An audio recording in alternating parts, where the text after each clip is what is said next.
I do blindfolded speedruns, so naturally when I started playing COD Zombies casually on stream one day, my viewers started to question whether I was going to play it blindfolded. I'm almost certain they weren't serious, cause come on, blindfolded zombies? That's not going to go well. But what if I did play blindfolded?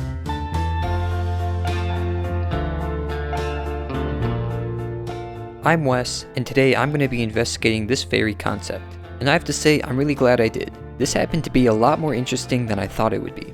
If you also find this interesting, then be sure to hit that thumbs up and let me know your thoughts in the comment section. In my experience learning and doing blindfolded speedruns, I have had many viewers ask me about what games are possible or not possible to do blindfolded. And the truth is, I don't know everything. The only way to know for sure is if someone proves it's possible.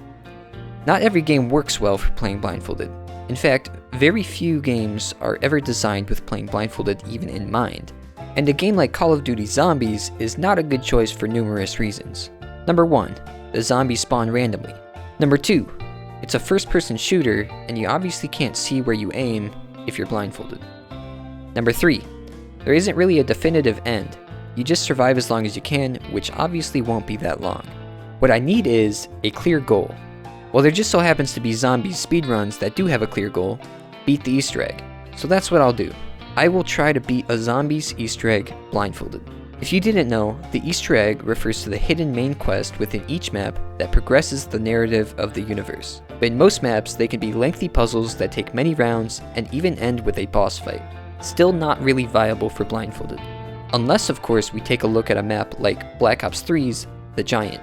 When I heard blindfolded zombies, my mind immediately went to The Giant due to its very short and easy Easter egg. If you're unfamiliar, all you have to do is shoot this control panel with a pack-punched weapon to start the quest, and then go around the map and hit 3 hidden objects. Right here, and right here. After that, I can go down to this furnace and grab the Annihilator Specialist weapon. And that's it! Easter egg done! But like I said, I first need a pack-punched weapon in order to start it, and I also need a way to deal with zombies. Well, opening the pack-punch machine is technically more complex than the Easter egg in this map, so that's out of the question. But that's okay, because there are mega gobblegums that allow me to get a pack-punched weapon faster than intended.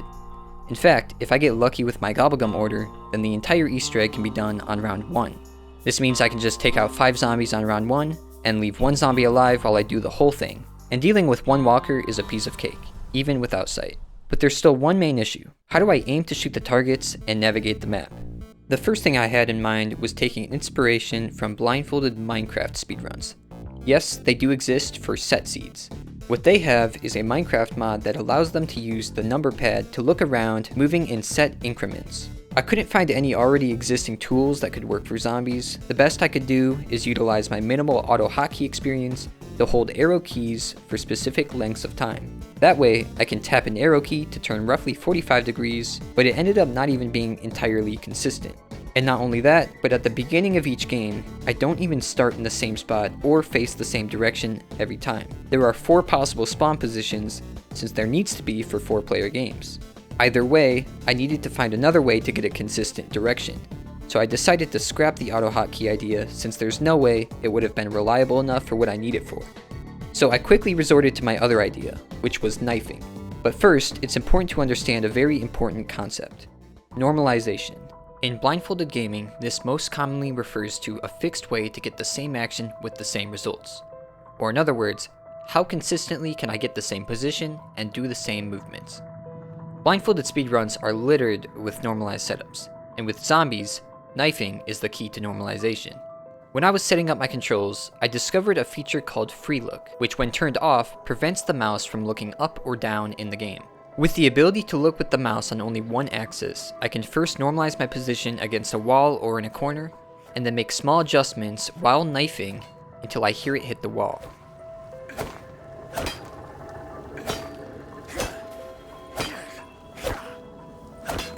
By finding the threshold of where the knife hits the wall, I have just normalized my facing angle.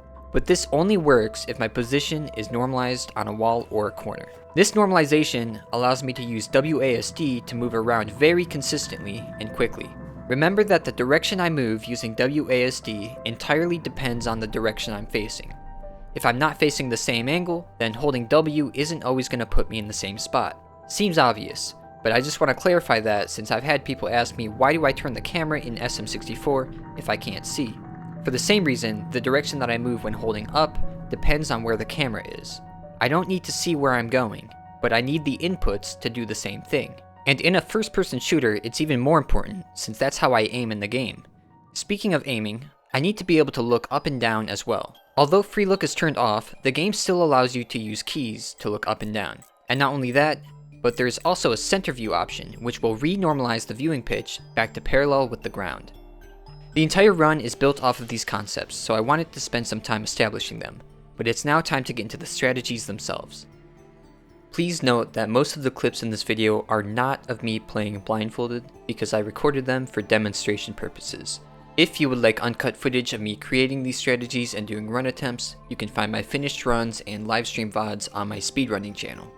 Entering the game, I first need to normalize since it's random which spawn I get. What I came up with was walk straight forward into a corner. I'll either be in this corner or this corner. From there, I'm going to strafe left, and based on the speed of the footsteps, I can quickly conclude if I'm already in the left corner or moving into the left corner. Then, it's as simple as knifing to normalize the angle. Field report. Dimensional insertion point was off. We were too late. Richtofen interrupted establishment.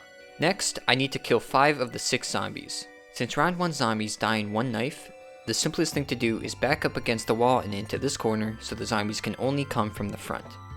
Being slightly raised up on this mound in the corner, I risk missing the zombies with the knife and dying. So to avoid that, I walk a few steps holding up left and re-normalize with the knife against the wall.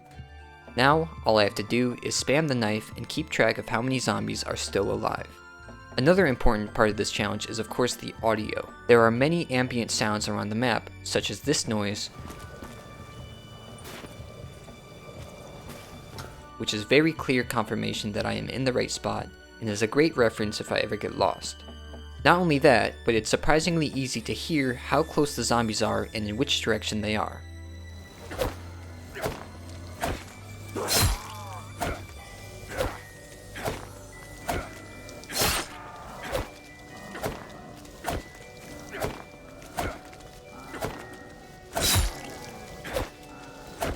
This entire step really doesn't have to be that precise, especially since the zombies walk towards me. And if a zombie does ever swing at me, all I have to do is take a step back and keep knifing. You may notice that knifing the zombies does mess with my angle and pitch sometimes. And that's why, once I'm finished killing the zombies, it's important to reset with the center view first. After that, I move right and forward, listening for the metal wall sounds to stop, as that's my cue to normalize in the corner and by the door.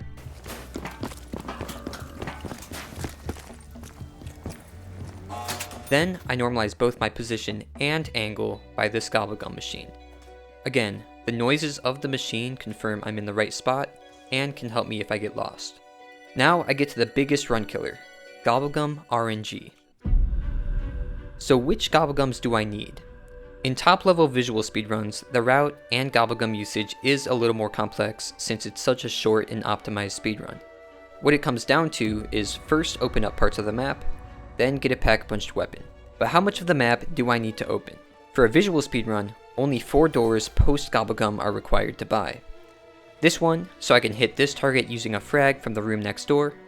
These 2, so I can get to the Annihilator room and frag this target without entering the intended room. And lastly, this door, so I can shoot this target from all the way over here. After doing a little bit of testing, I decided that hitting all of these targets from far away would be difficult and require lots of testing, but probably isn't impossible. I decided to take the safe option for Blindfolded. This requires 2 more door buys. This one, so I can shoot this target from inside, and this one, so I can hit this target from right here. This last one, I have the option for dropping down here to get closer, or turning on the power and looping back around to cross the bridge and hit it from much closer. With this many doors to buy, the only GobbleGum that allows me to open them all and roll for another GobbleGum without progressing to round 2 is Shopping Free. And Shopping Free has a time limit. So the question is, can I buy all of these doors and then hit this GobbleGum machine within 1 minute while blindfolded? Remember when I said I have to normalize my angle by the GobbleGum machine? Well, this is why. I need to navigate the map quickly, and having a consistent angle allows me to do that. This means I can use WASD's 8-directional movement and have full confidence that I will end up in the same spots. Here's the strategy I came up with. After grabbing the gobblegum, I immediately sprint up and left to normalize in this corner. Then count 6 footsteps to the right, and then hold down and buy the door. Why must I? Oh right, I won't know if I have shopping free. At least not until I try to buy this door. And if I don't have it, well, there's one other option, extra credit. At this point, I can try to pop the gobblegum and listen for the points to spawn in. With these points, I can roll again for another chance at shopping free. In the case that I don't get extra credit or get shopping free in either of these cases, then the run is just dead and I have to restart. So I have shopping free. I buy the door and immediately normalize back left in this corner. Then I hold back right for 6 steps and sprint forward and to the right to normalize in this corner. Then buy the door, normalize back left, normalize back, 2 steps left and sprint 8 steps forward. Then I do 3 steps left and normalize back left. You may notice that some of these movements aren't super precise, but I don't have to be. For example, right here, even though I won't start holding back left in the same spot every time, I will always walk along these walls, which will realign me and cause me to stop right here. Then I sprint 6 steps forward, 1 step left, 2 steps back, hold back left and by the door, normalize in the corner, shimmy to the right until I can buy the door, shimmy back, and hold down right so that the wall behind me realigns my path, causing me to end up at the next door, back 4 steps, normalize left, buy the door, and lastly forward, normalize up left, and tap left so I can buy the gobblegum with just enough time. Going forward, I won't be explaining every navigation strategy in detail because the same concepts are just reused. Now that the map is opened up, the next requirement is a pack-a-punched weapon, which I have 2 options for: wall power and ephemeral enhancement. So after grabbing my next gobblegum, I need to identify what it is by popping it. If it doesn't let me pop it, well, it can't be shopping free since I just got that, so it's guaranteed to be wall power, the only other non-purple gobblegum in my pack. If I do pop it, then it could either be extra credit if I haven't gotten it earlier, ephemeral enhancement, or a filler purple gobblegum that lets me know to reset the run. I prefer to use eye candy. Speaking of resetting, let's talk about probability. Being that this run is built on the gobblegum order that I get, lots of runs are going to die simply due to bad RNG. So how probable is a viable gobblegum order for this run? Well, these are the only combos that work. After hopefully doing the calculations correctly, I found that there's a 10 out of 60 or 1 out of 6 chance of getting a viable gobblegum order for this run. That's a lot better than I thought it would be. If I get extra credit, it again allows me to get points for another roll at the gobblegum machine.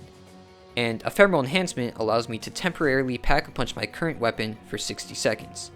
Luckily, enhancement has 2 uses, so even though the first one gets wasted to identify what it is, I can wait to use the second one until I'm ready to start the Easter egg.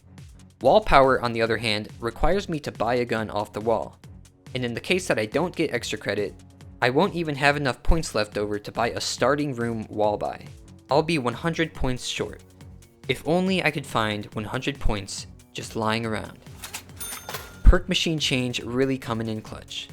If no wall power, I can just skip this and walk upright until I fall off. Then normalize in the back right corner, walk forward and turn the power on. Then I do some more normalized movement to get back to the starting room where I can normalize near the Shiva. Again, if I get wall power, I will have to buy the Shiva.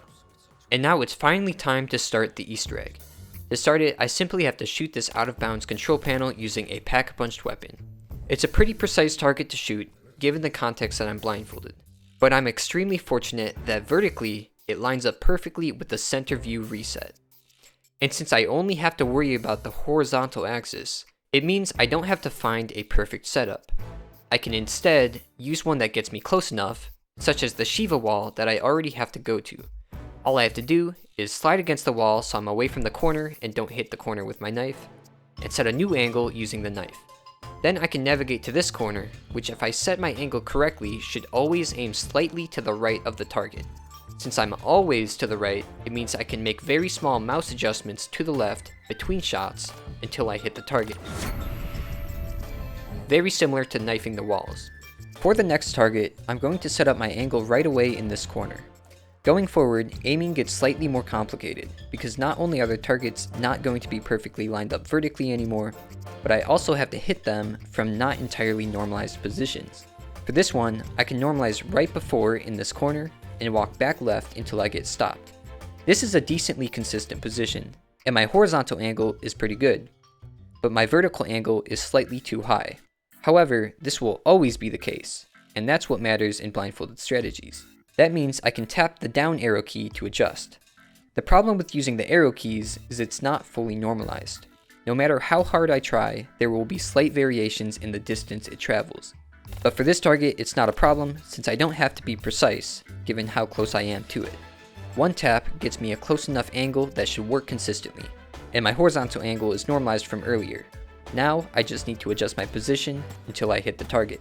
Normally, tapping left will move me too much for making small adjustments, but because I'm up against a wall with a slight angle to the right, tapping left will allow me to creep along the wall in between shots until I hit the target.